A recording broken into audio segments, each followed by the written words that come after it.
Have you ever met someone for the first time and felt like you'd known them forever?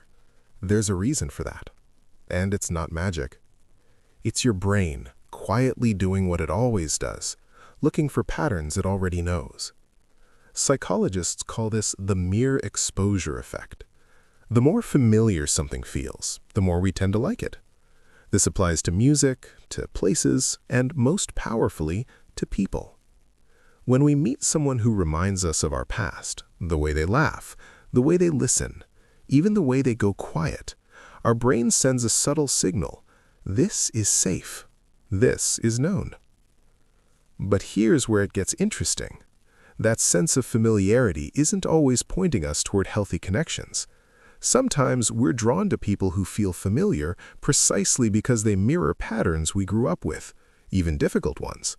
A parent who was distant, a friendship that was unpredictable, a home where love felt like something you had to earn. We don't repeat these patterns because we're broken. We repeat them because the brain is wired to seek out what it already understands. The known, even when it hurts, feels safer than the unknown. This is why some people find themselves in the same kind of relationship again and again, with different faces but the same emotional script. The psychologist John Bowlby called our early relationships attachment blueprints. And like any blueprint, they quietly shape what we build, long after we've left the place we first learned them. So, what do we do with this?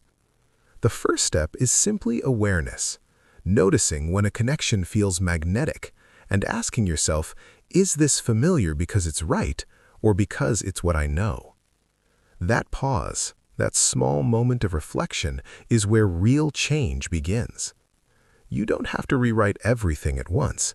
You just have to start seeing the pattern. The people we're drawn to tell us a lot about ourselves, not as a judgment, but as an invitation to understand who we are and who we're becoming.